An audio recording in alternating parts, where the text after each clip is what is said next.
My friends, we are a part of an enlightened crew, an enlightened breed, a bunch of folks who really know a lot more about what's going on in the world than most people do, admittedly and absolutely and actually. And the reason for it, I think, is very, very interesting. We have been attuned to more things that are biomedical, biopharmacological, and every conceivable combination there is. And I think it's part of our nature. We have been a part of a focus on transhumanism. We have been in fact, in order to be a part of the conspiratorium, you have to be really closely attuned to what's going on in a lot of disciplines. You can't play stupid. You really have to know what you're talking about. And by virtue of the fact that we have been so incredibly connected to what's going on, we have first we first suspected and said something to the effect of SSRIs were basically suspect front and center. In fact, we've been saying this forever. But why did we say that? They are black box warnings. They are black box warnings. Are you aware of that? Have you heard that term, my friends? Do you know what black box warning means? What does that mean? A black box warning. It means a variety of things. It's very, very important. It is the highest line.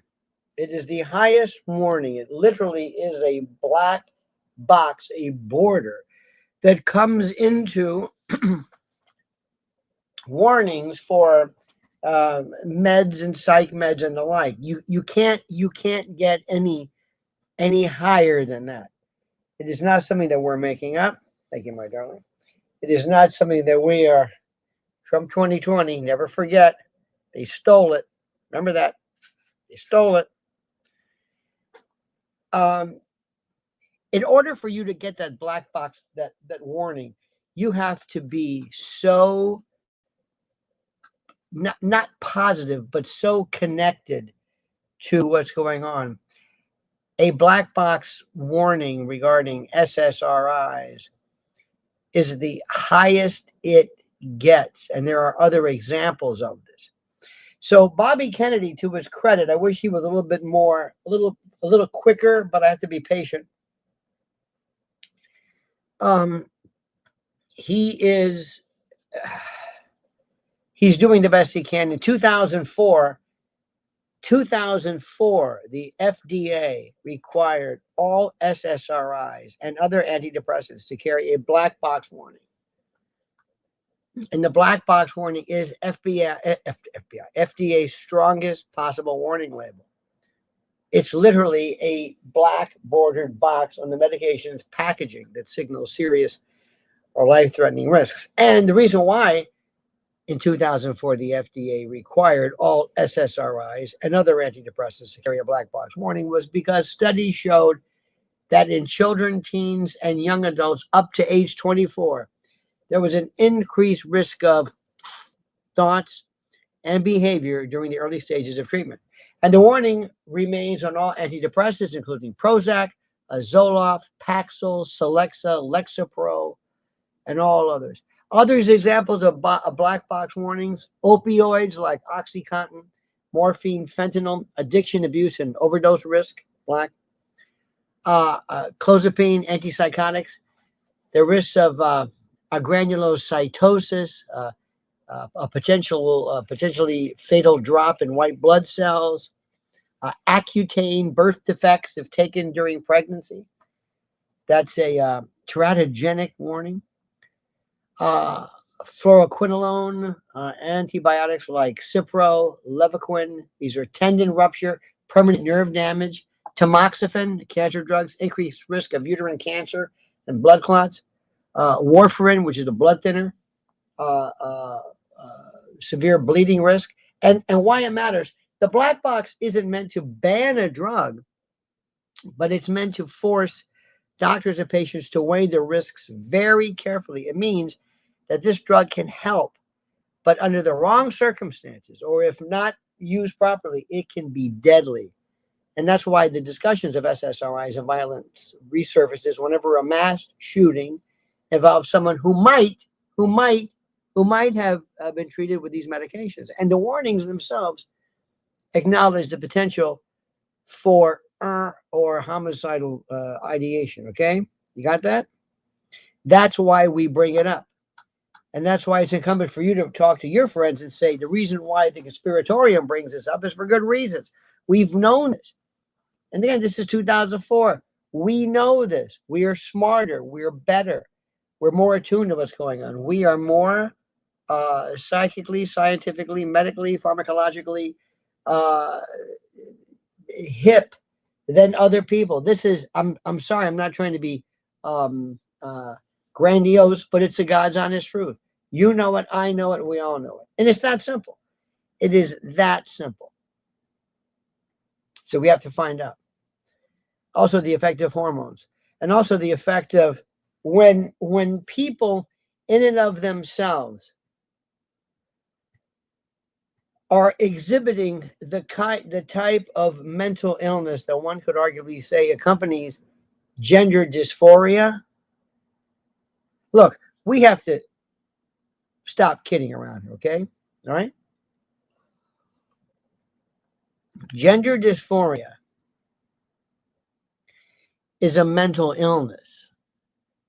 It's not an alternative way of looking at things. It's not, gee, let's maybe reconsider our roles in society. No.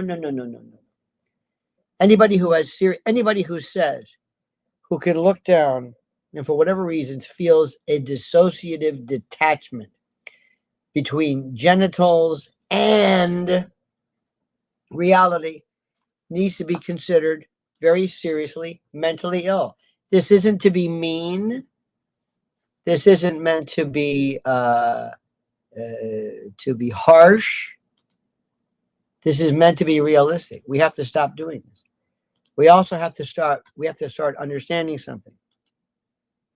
You know, and I know that there are people in the world who are so profoundly mentally ill, they believe they belong in institutions. It's that simple. You know, and I know that there are many of you, many of us, many here who involve or engage in perhaps maybe a friendly, polite a drink, you know, nothing special. And then there are chronic alcoholics and people in the gutter. There are different variations. There are different versions of this. We have to stop pretending that it's being mean to not recognize once and for all oftentimes the serious threat that the severely mentally ill pose to society. I'm sure there are many people who are rightfully and sadly, perhaps maybe getting behind the wheel of a car. Maybe they've been involved in drunk driving because they're alcoholic. Maybe they've tried everything. Maybe they're good people. We don't care. I don't care. Do you? I don't care. I don't care. I don't want my wife, my family, kids, grandkids, whatever. I don't want anybody hurt, harmed, or otherwise bothered, damaged, hurt, or harmed by some drug addict or some drunk rather who can't contain their alcoholism. I don't care. And I'm sure people can say, well, it's a disease and whatever. I don't know. What I'm trying to tell you is that just because something is a disease or something has some type of clinical reason doesn't mean that we as society have to tolerate it. It doesn't mean that we as society understand that these people are sick. We need to open up asylums again. You see, there was a time when right around, I think up until Reagan and right around this time, we put people in situations, Creedmoor and Bellevue and others, and state hospitals. We kept them, it warehoused them. They were sick. They received the treatment they needed. Society. Now, by the way, you can always, what was that place that Geraldo supposedly busted? What was that? Willowbrook or Willowbrook? Remember that? And somebody told me years ago that one of the cameramen, when Geraldo was like climbing the walls or whatever it was, or trying to sneak in, that if you pan back, you can see people just walking into it. I don't want to see these horrible cases of Bedlam. You know where Bedlam comes from, the word Bedlam? It is a Cockney, kind of a truncation, is a British explication or explanation or pronunciation of Bethlehem, a notorious hospital, mental hospital in the UK. So the question was he on SSRIs or was he on some form of hormone or something? Because that's another thing too. We have to find out what kind of effects does this have on people. And so right now here we are with another school, another community, another people with this bullshit about our prayers, our thoughts. Enough with your prayers. The prayers aren't going to cut it. They're not doing anything. The prayers didn't prevent anything, and the prayers aren't going to bring anybody back. Those families right now, we say this. It's almost like the people who wear lapel pins and flag lapel pins, and they do the salute, and they love all these. It's kind of a form of ablution. It's this weird kind of a purging where you just say this, and somehow this is to satisfy your connection, your responsibility for society. Another school, another community, another scene of unthinkable violence. And this poor church, the Annunciation Catholic Church and School. Children attending a mass on their very first week back to school, innocent, not bothering anybody. And this sick son of a bitch who wanted to kill the Jews and the Christians, and then he didn't like being trans. He thought maybe vaping made him crazy. This guy was a walking, certifiable lunatic who should have been packed away. I don't know what you need. I don't know what you... He is saying everything that the dangerous, schizoaffective lunatic, and also somebody who really poses a threat to society. He's saying everything he has to. Kids attending mass on their very first week back to school. Innocent. A place that's meant to be sacred and safe and holy, and instead it became a battlefield. And they'll end up what? Don't you think knocking the church down? Or they always do that. I hope they don't. It's a battlefield. It should be hallowed. Souls were lost there. But that's what we do in this country. And the name that we speak tonight is that of 8-year-old Fletcher Merkles. Fletcher Merkles. Isn't that a joyous name? It sounds so elegant. It sounds profound. Judge Fletcher Merkles. King. It sounds wonderful. A child who should have been worrying about spelling tests and baseball games and recess, not bullets flying through stained glass windows. Fletcher was one of 2 children gunned down when this 23-year-old male, sick AF Robin Westman, a self-identified transgender shooter, a man, opened fire on innocent children sitting in pews during morning mass. And Fletcher's father, through incalculable, unspeakable grief, asked the public to remember his son, not for the horror that ended his life, but the joy that he said to find it. His words were, "Please remember Fletcher for the person he was and not the act that ended his life." Give your kids an extra hug and kiss today.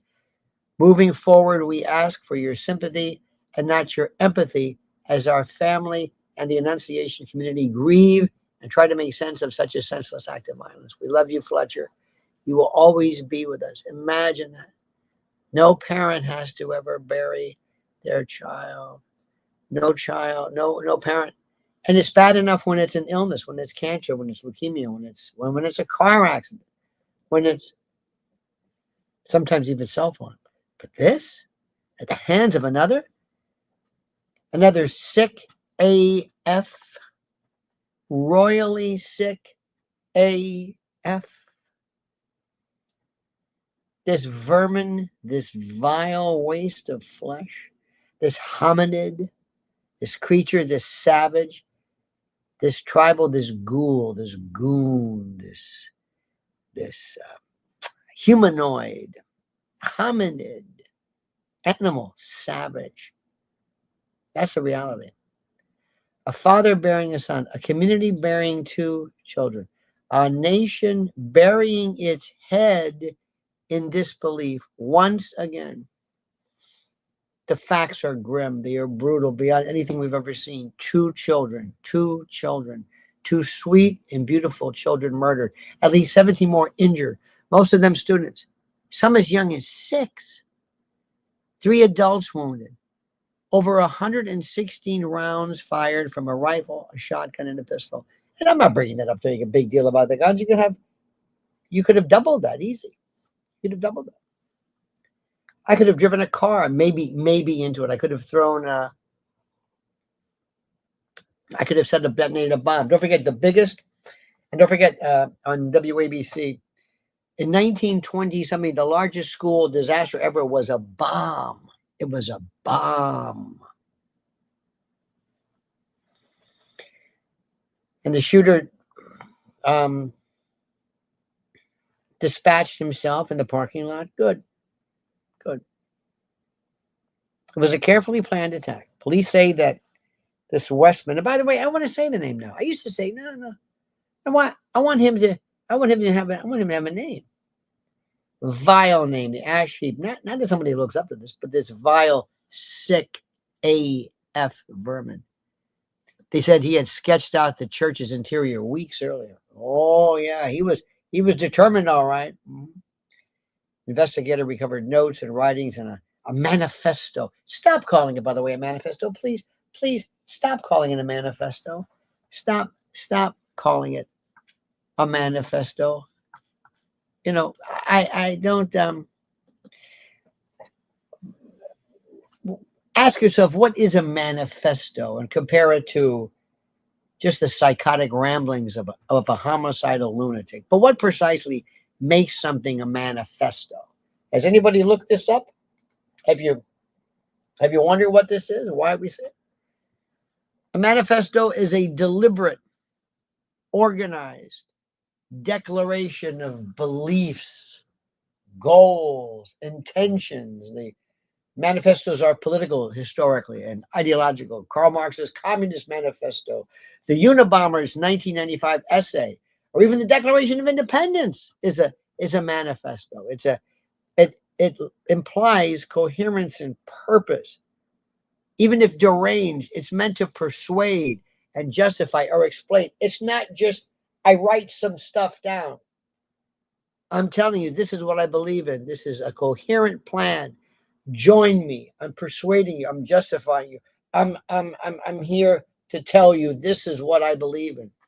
Psychotic ramblings, on the other hand, are disorganized, incoherent. This is called logolalia, logoria, disjointed word salad, verbal incontinence. Think Kamala Harris. I'm serious.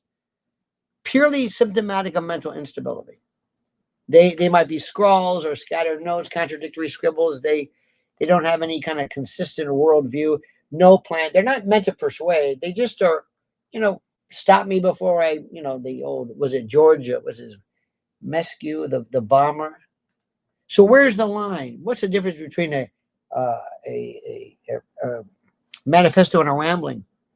Structure, does it have any structure to it? What does he intend? Does it attempt to explain or justify the act? Is there a legitimate middle and end, or just scribbled chaos?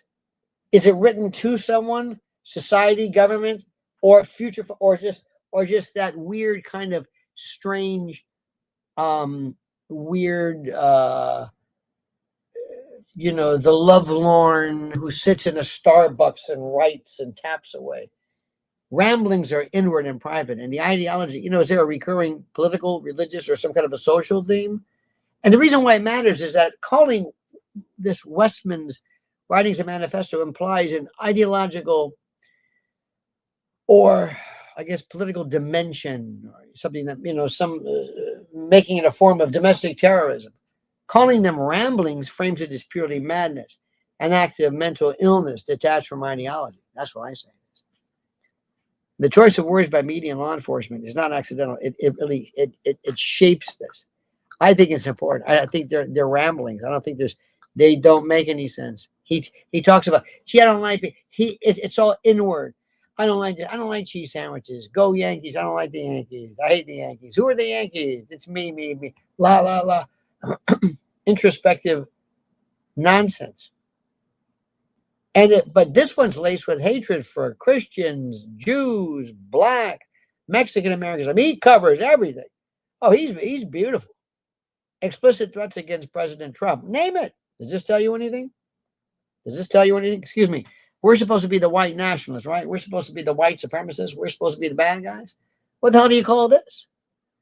It's always about Trump, isn't it? Isn't it? Isn't it? How like Cash Patel says, we're investigating this as domestic. Well, good. What the hell good does that do? Start asking yourself, why isn't social media to blame?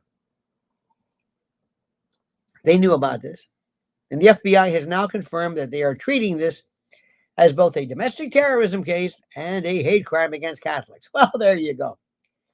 Who gives a shit? It doesn't mean anything. Now, we need to pause here, okay? Listen, because America has choices to make. You've got choices to make. And those choices begin with this thing we love to talk about called the truth. Let's start with the shooter. Let's talk about this Robin Westman, this 23-year-old douchebag, this punk, this nothing, this nullity, this asterisk, this afterthought. A 23-year-old who legally purchased 3 firearms, who left behind weird online writings, who was once a student at Annunciation, whose own mother had worked as a secretary at the school. There's really nothing special about him, but there's something rare about him. You know, it's rare. Rara avis is a rare bird. That's one thing. This is different. Neighbors described him as normal. And if you know your next door neighbor, do you know your next door neighbor? Probably not. Most people here in New York, we don't know anybody. I mean, we know people who live next door, but who knows about it? Friends called him weird, recalled disturbing behaviors dating back to childhood. Hitler salutes, coded writings, social alienation. A note was left behind admitting to severe depression and loss of hope. Oh, that's it. Inertia, anhedonia, all of the classic forms of it. That's why the SSRIs kick in. But here's the part of the story that you won't hear from most media outlets. He was transgender. Hello. He was transgender. Hello. Struggling open with identity. Struggling openly with reality. Expressing anger and regret. The manifesto. Writing they were tired of being trans. That they had brainwashed themselves. And even debating what girly outfit to wear during the shooting. Oh, he's okay, though. It's just an alternative lifestyle. Nothing wrong with the fact that he doesn't know what his gender he is. I don't know what planet I'm on. I don't understand the concept of gravity. Oh, that's okay. No, that's nuts. It's crazy. It's not some alternative. It's not some, hey, let's. This does absolute horrors and promotes the destruction of this ridiculous, fictive, this canard, this idiocy, this lunacy. You know, these are the words of the killer, not speculation, not rumor. It's his words. Yet much of the corporate media is already twisting itself into knots. And they're dodging pronouns and soft peddling the details, or worse, as ABC's Aaron Katursky did, dragging President Trump into the narrative when the shooter literally scrawled, "Kill Donald Trump" on a gun magazine. What the hell does gun? Trump have to do with it other than being the drug? You see, this is makes me wonder really who's nuts here. Yeah, this guy was, but ABC is, and they're so desperate. Oh my God, they're going right into the shitter. They realize this. No, no, no. I'm serious. Look at what's happening at ABC. That's at anything new on Hudson Yards where they're just collapsing. Elevators aren't working. I mean, it's over. It is over. It is the Tupperware lady. Do you remember the Tupperware lady? Wonderful. Wasn't it great? You burped the lid. Did your mom ever have a Tupperware party? I remember as a kid saying my mother was having a Tupperware party. So who are these women? What are they doing? It's plastic. Oh, we can burp it. Ooh, wee. I'm thinking, Jesus Christ, over vegetable milk. Okay. And it was a wonderful party. It was a wonderful time. But one day, the lady left. One day it just left. And they said, hey, what's going on? Remember Mary Kay? Did you have a Mary Kay dinner with that pink Cadillac? Where's Mary Kay? Do they still have Mary Kay? Do they drive around anymore? I don't think so. Things end. That's ABC. They are scared out of their minds. If this shooter had worn a red hat or posted a meme, CNN would have run wall-to-wall special. You know it and I know it. But because the story touches transgender identity and mental health medication, whoa, topics that cut against the progressive narrative. Well. You see, the silence is deafening. Let me tell you something right now. As a lawyer, let me tell you this. If you can show me that big tech, big pharma introduced into the stream of commerce a substance it knew to be dangerous, homicidal, black, and they kept putting it out, knowing what it did, knowing the potential that it had. It's like putting out a Tesla. If Elon Musk knew that every 14th Tesla the brakes failed,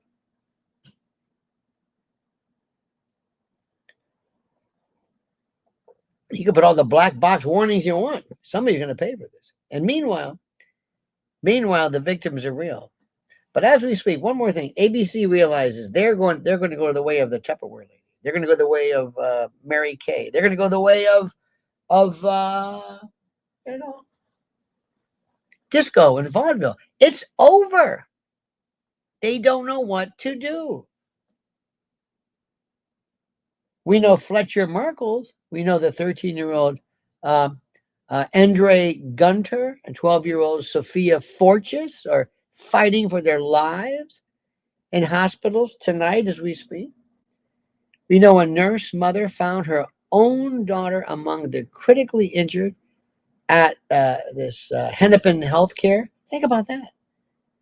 We know that children huddled under pews, some shielding their classmates with their own little bodies.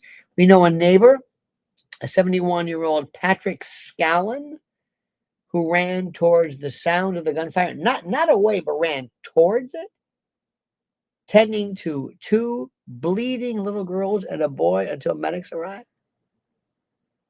We know the courage of police officers, in the same place that was responsible for being there when George Floyd died of a drug overdose, and then blame the police officers. Think of this.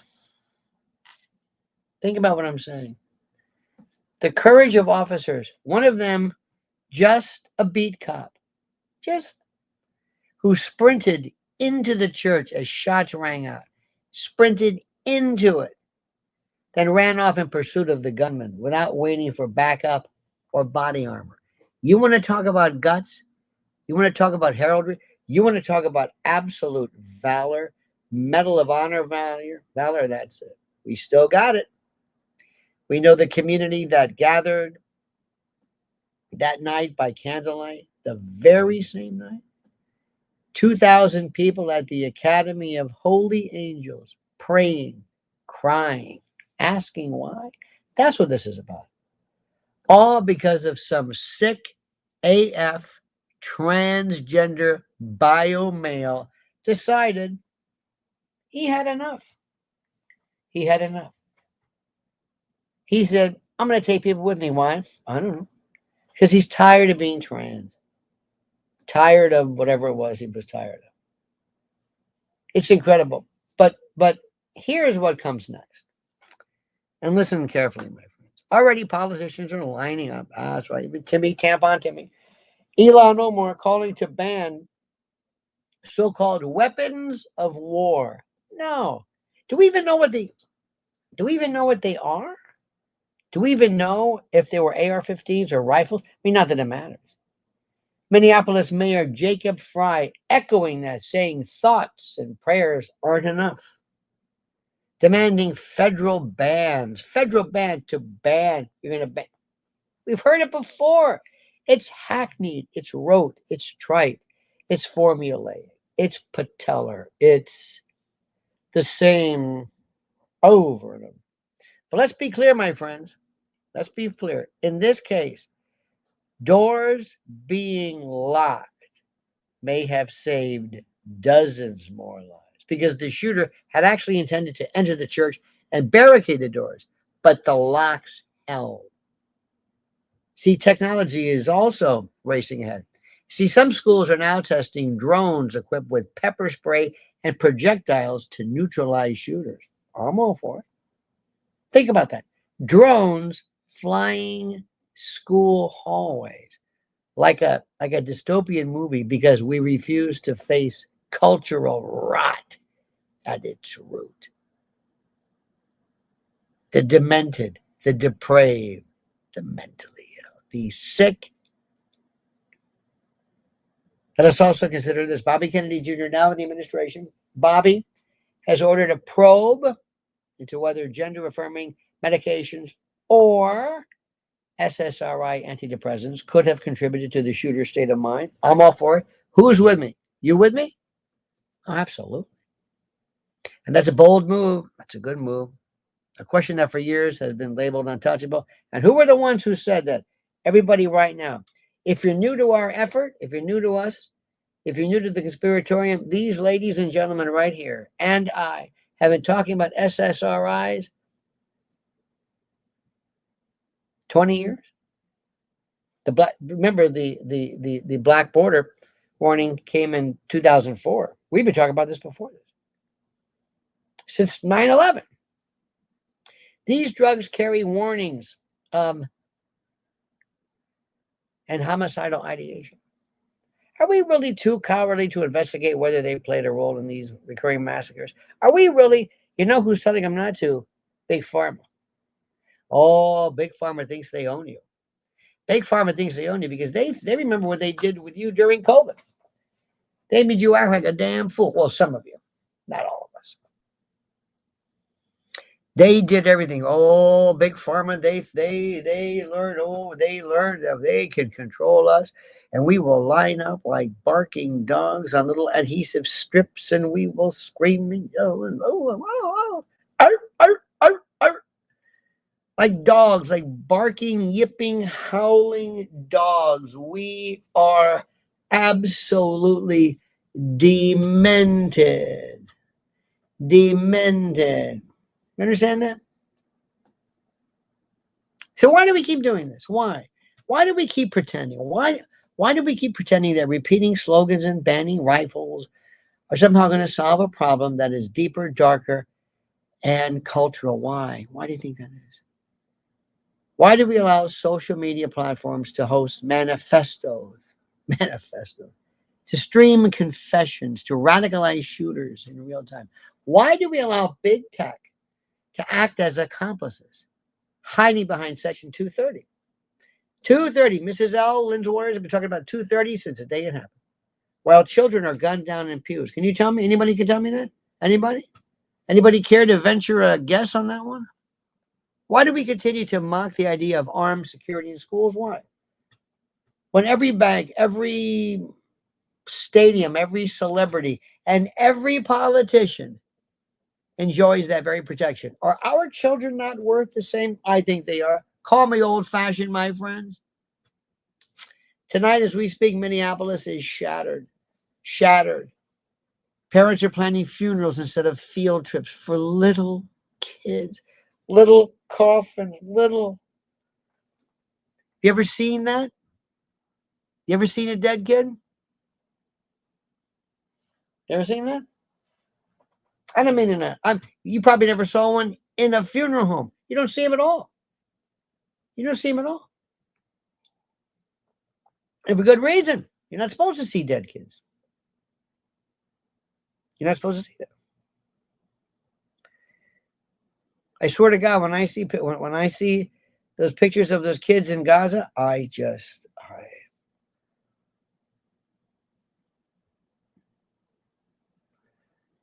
don't know what to tell you. Like rag dolls. Rag dolls.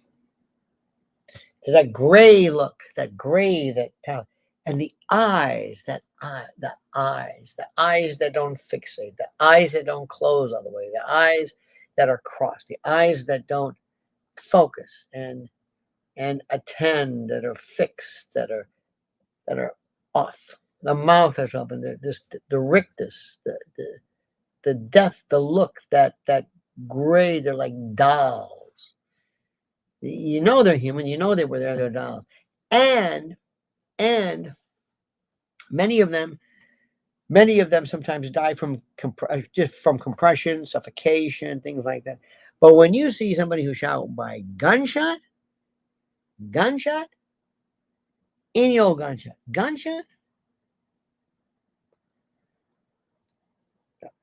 and it's yours. And at some point, you have to identify your child. And I know somebody's going to claim, crisis actors. I know. They're going to claim, you've heard this before. Alex Jones is not saying anything about that. Alex Jones is worrying about his father, which last I heard, his father was doing well, and we send our love. But children are writing "I love you" notes instead of spelling homework. And priests are boarding up stained glass windows, shattered by rifle fire. Because of this guy. Not because of gun, because of this guy. Not because of bullets, but because of this man. This sick, demented, crazy man. Not because of anything else, but because of him. Exacerbated, perhaps, maybe fueled by SSRIs, I don't know. And as we as a country, we have to ask ourselves whether we will be honest enough, brutally honest, to look at every factor, not just the politically convenient one, and ask, what are we supposed to do about this? You and I have to tell our people that we're going to confront the real issue of untreated mental illness and the culture of nihilism and these folks that glorify death and the drugs that may alter brains in catastrophic ways. The ideology that tells broken souls to embrace confusion rather than find healing. And yes, the policies that leave schools undefended, while politicians guard their own lives with men with guns. But we're going to have to find out also whether this once and for all, this trans business is just lunacy. And we have been playing it up. Where's that Rachel? Was her not Rachel? What's her name? Levine. Where is she? Notice her. Remember her? Remember that thing from Biden, the health or whatever? She was remember her? Oh, this is Rachel Levine. And there's that bald-headed dude who stole the dress from the baggage car. Where are all these freakazoids? As my good friend Curtis would say. I don't know. 8-year-old Fletcher Merkles is dead tonight. 10-year-old Andre Gunter may not make it through the week. 12-year-old Sophia Forchus clings to life in intensive care as we speak. 17 other souls, little souls, people, adults as well, wounded, traumatized forever. A parish scarred forever. That's the reality. Not because of guns, but because of that sick. And the name Fletcher Merkles should echo in every politician's ear when they stand at a microphone to spout cliches because Fletcher's father asked us to remember his son for who he was, not the act that ended his life as civil. And who he was, and others as well, was an innocent boy whose life was stolen while he prayed. Think about that. Now, I don't want to get into this stuff about the prayer. I don't want to tell you, I don't want to get into prayers and whether prayers count. But they were killed in a church. And if you think, I'm sorry, isn't that supposed to be the safest place to be? Hello? But I'm not blaming God or your God or anybody's God. I'm not saying that. But let's just lay off this prayer stuff, okay? It's symbolic, it's nice. Didn't help any of those kids. Oh, maybe they did. Maybe there would have been more. I don't know. Maybe God partially intervened. I don't know this. This was not just another shooting. This was an act of domestic terrorism against a church, against children, against Catholics, against America's what soul? Is that too corny? And if we refuse to name the truth, all of it, even the uncomfortable parts, and address this mental lunacy, this mental illness, then we guarantee it's going to happen again. And the next Fletcher, and the next Sophia, and the next Andre, and all of those will be one we remember only because of how they died, not how they lived. And it's so sad. And this is a stain against all of us. We are so sick. We are so sick as a people. But let me tell you something. When you have a rabid dog, when you have a rabid dog, a dog down the street, a dog that, a dog. When you have a dog. And these are, and by the way, animals are better. Animals are better than this. These are, but when you have it, you remove them from society. Now look, you can do this all you want.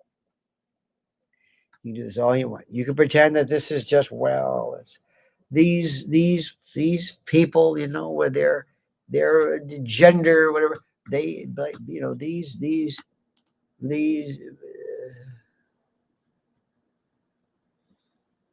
this is the most important. This is the most important thing in the world. This is who we are. And what's interesting also is how we're going to handle this and what we're supposed to do. Well, I'm telling you what I'm doing. I'm making sure that I tell everybody whenever I can, and all of my platforms that you have so blessed me with watching. I appreciate that. I'm going to be doing it tonight on WABC. I'm going to be tweeting. I'm just a machine. I'm just this constant machine. I'm putting on as much as I possibly can to let people know what I think. And I think I speak for a lot of people who agree with me. I think a lot of people agree with me. I think a lot of people really, truly understand and believe what I'm saying. I really do.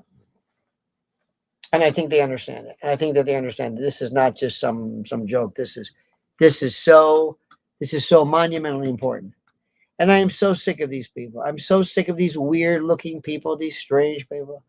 I am so sick and tired of these weird freaks with their stupid, just everything about them. I am so tired of it. I'm so unimpressed with these lunatics. I cannot stand it. I hate them. I hate how I'm supposed to say, oh no, they're just no, they're sick.